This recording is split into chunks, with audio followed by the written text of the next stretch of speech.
Well, there was a book called the Book of Enoch that was probably written during the Babylonian captivity by some of the Jews, and it's what they call an apocryphal book.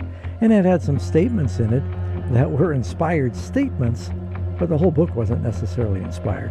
Anyone can download a copy of the Book of Enoch. You can read it, and you'll see that there's some stuff in there that's obviously not scriptural. But that wouldn't undermine or take away from the inspired things that he did say and how God used him. And Ellen White actually does talk about a Book of Enoch. Yes, some people would be surprised. I mentioned it in my Spes Christiana article. Enoch was the first prophet among mankind, she writes. He foretold by prophecy the second coming of Christ to our world and his work at that time. His prophecy is not found in the writings of the Old Testament. We may never find any books which relate to the works of Enoch, but Jude, a prophet of God, mentions the work or Book of Enoch. Enoch was a representative man, but he is not praised, he's not exalted, he simply did that, which every son and daughter of Adam may do. Okay, so what's important to note here is that she's writing in 1900. Obviously, the Book of Enoch has been around and floating, although it's not widely available even at this time. But she's not saying we won't find a Book of Enoch or even the true Enoch. We may never find, right? So you can see that openness. She's open to the possibility. So interesting stuff here, at least to me. I think this is pretty interesting and worth thinking about. All right, so how did the Book of Enoch get discovered? The first 3 copies were discovered in Ge'ez, Ethiopic, in 1773, right? That close to Ellen White's lifetime. It was known of, but it had been lost to the Western Christian world. But in fact, the book had been in use and active and a part of Ethiopian Orthodox Christianity. So it is in current Ethiopian Orthodox Bibles as part of their Bible, and it's been in their Bibles pretty much since the earliest days of Christians, or not, in their Bibles. They didn't have them in the earliest days, but it would have been acknowledged by them as scripture. In fact, the influence of Enoch in the Ethiopian Orthodox communities is believed to have influenced the Jews in Ethiopia as well, because it is also a scriptural work for Judaism in Ethiopia, for the Beta Israelite Tawedo Jews. So yeah, right? Interesting. Did you know the Jews are still today divided on the canon? You've got some Jews who think that Enoch is scripture. I should also note that the Beta Israelite Jews in Ethiopia are also believers in a lot of the apocryphal books that are in the King James Version Apocrypha as also a part of the Bible. So those Jews also still accept Tobit, Judith, etc. So even today, the canon diversity that was common in Jesus's day remains just in a much smaller way, right? They're a very small community compared to Rabbinic Judaism. Now, why do scholars talk about first Enoch versus just the Book of Enoch? Well, that's because there's actually other books of Enoch that were written, let alone the 5 books of Enoch that are in First Enoch. There's also something called the Slavonic Book of Enoch, which scholars call Second Enoch. It's completely different, unrelated, but another attempt at a work by Enoch.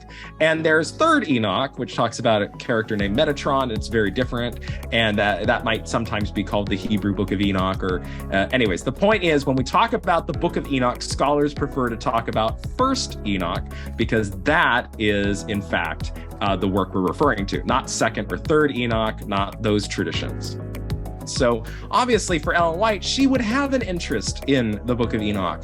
But this is where we must begin to kind of tear down our illusions or assumptions about the Book of Enoch to actually talk about what it really is. Let's talk about the 5 books of Enoch. Because Enoch was found in the Dead Sea Scrolls, where we know that the Essene community or the Qumran community that preserved it did believe Enoch was a part of the Bible, that's anachronistic. They didn't have a Bible yet, but was scripture. They believed in First Enoch as scripture, right alongside Deuteronomy and Psalms and other works.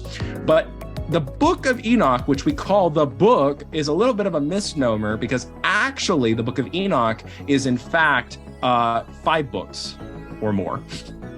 You've got the Book of Watchers, you've got Astronomical Enoch, or the Book of Luminaries, it's sometimes called. If you watch Walter Veith's recent episode on What's Up Prof, or one of them, he makes a joke, or Martin Smith does, about the Book of Luminaries, and you'll either cringe at it or laugh at it. The astronomical books, also called the Book of Heavenly Luminaries or Book of Luminaries. If I hear that name, I get quite nauseous. So I'm very allergic to the words luminaries. Well, they think they belong to the Illuminati.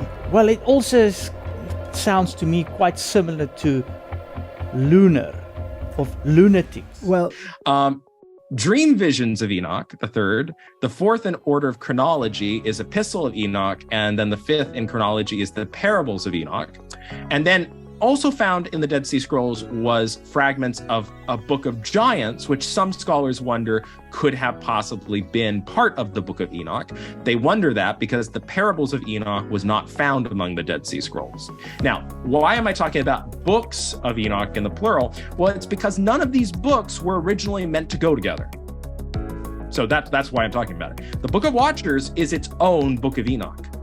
Perhaps the original, although scholars really are not sure which is first, Book of Watchers or Astronomical Enoch. Were they both contemporary, like Matthew and Luke? Who knows?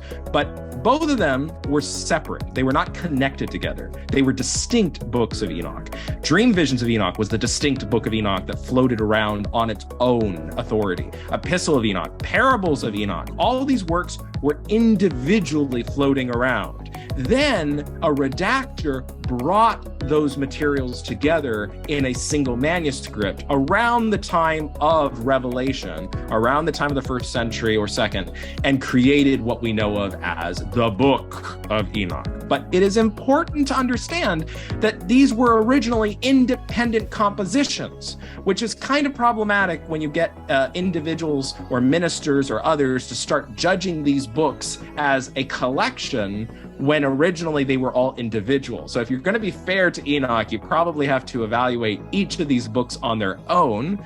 And even when you do that, you might also have to think about these books in terms of their composition. So for example, the Book of Watchers, the first one here listed, has 5 chapters that are completely by somebody else. Then there is a section between chapters 6 to I think it's like 20 or 30, which is about the story of the fallen angels.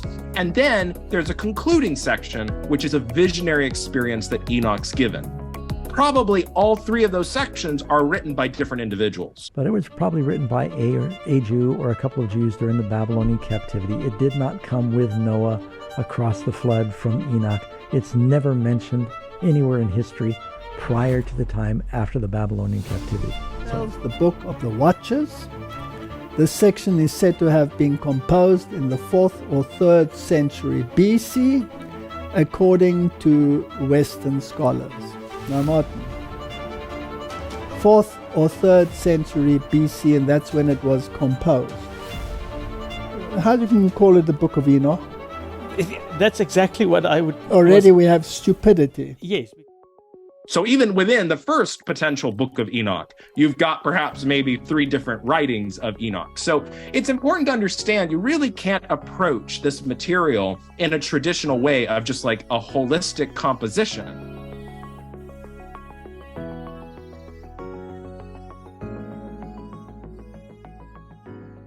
I just want to give a quick shout out over to Adventist Today and thank them for being the sponsors of this video.